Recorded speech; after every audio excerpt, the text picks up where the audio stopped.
teaching these students over the past 4 weeks, and they are very excited to show you what they've done. So without further ado, I am going to bring the mic stand back and bring out our first stand-up comedian, Miss Simone Grimes.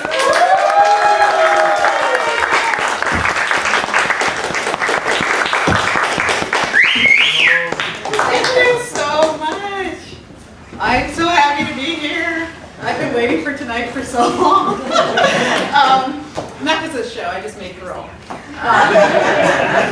But while I was in there by myself, I had a lot of time to think about the type of person I want to be, the type of person I want to be around. I really thought a lot about how I like my men. So I want to share this with you. I need your help. You just give me a beat, it's like this. I'm going to say a few, and then you guys are going to shout back. I like my men like I like my eggs, fragile and broken. I like my men like I like my lamps, by my bed and not too bright. I like my men like I like my toilet paper, soft and white and ready for my trap. Shout one out. Shout one out. Astronaut. I like my men like I like my astronaut, always looking for Uranus. Another one. I like my women like I like my bread, yeast-free, big buns wrapped around my meat.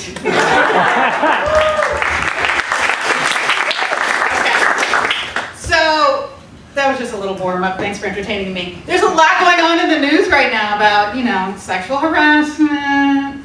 I'm really glad they're shedding a light on this. I mean, it's about time. Who knew that so many powerful men take advantage of the women that work for them?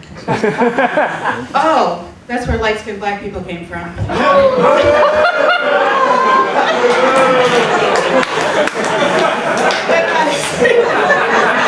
Yeah, when I was growing up, my people would always ask my sister and I, like, you look so exotic, where do you come from? I was like, slavery?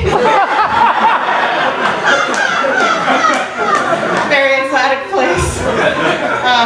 But seriously, I come from a very long line of women that I'm so proud of, very distinguished. My grandmother actually lived until she was 98. She was an amazing woman, and she had what I would consider one of the, if you have to die, she died the best way. She was in her sleep.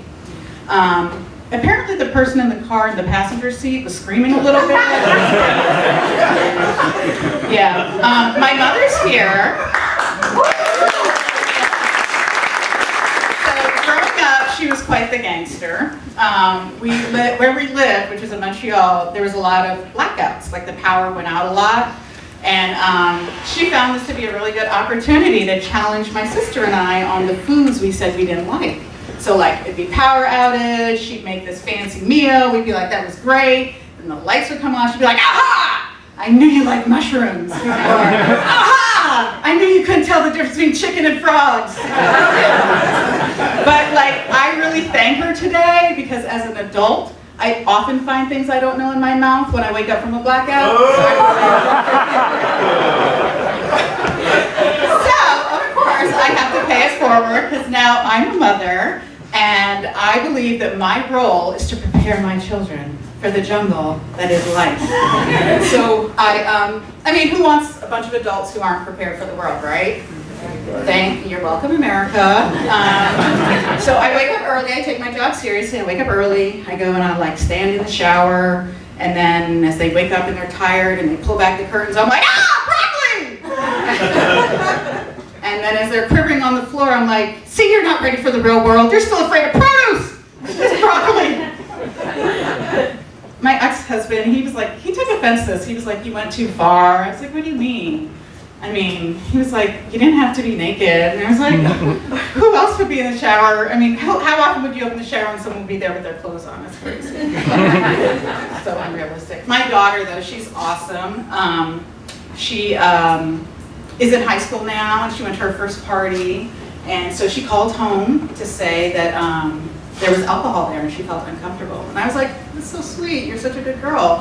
What a great time for me to teach you a lesson. Like, you're at a high school party and there's alcohol. What the fuck did you think would be there? I mean, it's a high school party. Toughen up, it's drugs and alcohol from here on out, but social circle's gonna be real small if we can't keep up. I also really appreciate my partner for being here. And when I say partner, I do mean a male who identifies as a male. I appreciate that. We've been together for a while, and you know, you got to keep things spiced up. So sometimes I suggest that we do a little role play. So the last one we did, like, I got all dressed up and I was like a cheerleader, like, oh, I'm here for you. And then he pretended to have a big penis. I really appreciated that, you know. It's just the little things. I'm not hard to please. I don't ask for too much. Too much. Anyway, babe, I appreciate you for being here. Thank you.